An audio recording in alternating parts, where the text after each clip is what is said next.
Oh, hey. This is Sydney Massengale, and today I am here with the owner of Manor Farm, who has recently just had his farm overthrown by its own farm animals, Mr. Jones. Hey, I'm Mr. Jones, and yes, this is true. Hi, Mr. Jones. Wow, this is so crazy. First question I have for you is, were there any signs of rebellion before the incident? I don't know.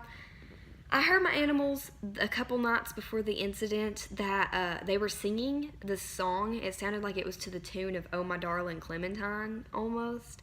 I don't know. I caught them in the barn, like, having a little meeting and singing, and I don't know if that was a sign of rebellion or if that was just purely coincidence, but if it was, then I guess I just didn't pay no mind, and before that, I just saw them as regular farm animals, So tell me about the night it all went down.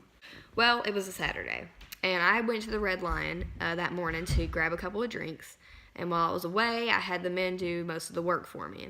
I came home, was a little bit hungover, so I took a nap. Supposedly my men didn't feed the animals that day, so I was awoken to them breaking into my food shed. So I had called my men down there because we had to go scare them off. I can't have them eating a whole month's worth of food.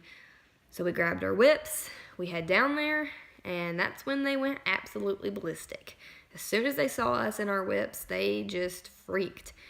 I'd never heard so much ruckus going on before in my life, and before we knew it, we were being kicked and butted in the head and chased, and we didn't have time to react, and we got chased with them following close behind us all the way to the main road, and we couldn't get back in.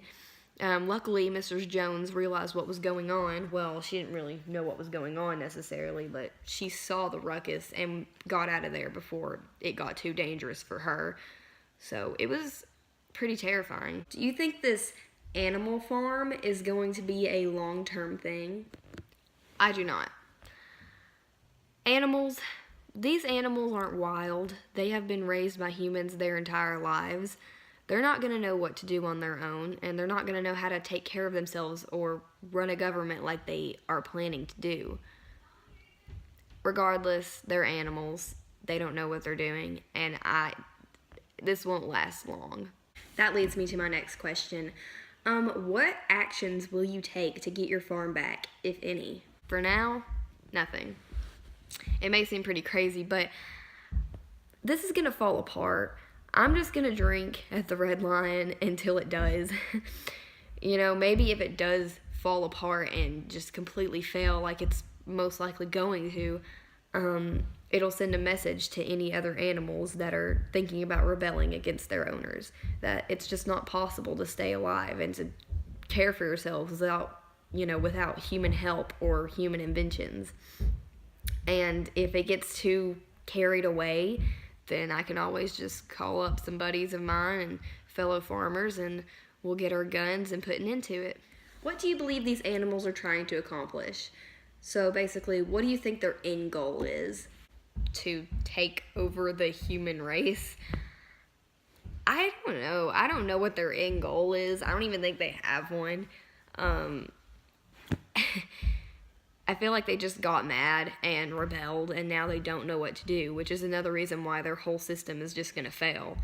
And the first step they'll probably try to do is to spread the news to other farms and to get other animals to rebel, but in the end, it's all very silly, and it's not going to get very far. Did this event make you any more sympathetic towards animals?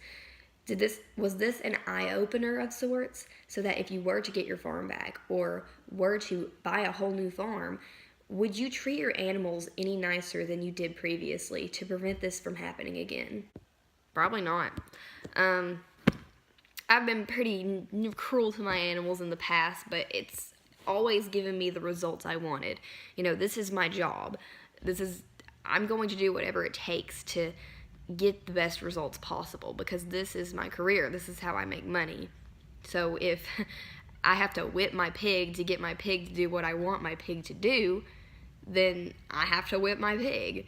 And that's just how it works. What do you think other farmers need to look for in case this does get spread around? basically, what advice do you have for any other farmers out there? I guess just be aware of where you stand on your farm, and if you hear singing, like I mentioned earlier, to the tune of "Oh My Darling Clementine," then you might want to be concerned. All right, you heard him. Well, thank you, Mr. Jones, for letting us get an insight on your personal thoughts on this crazy matter. Sure thing. Well, guys, there you have it. Manor Farm has been taken over by animals and is now called Animal Farm. We'll make sure to keep you updated.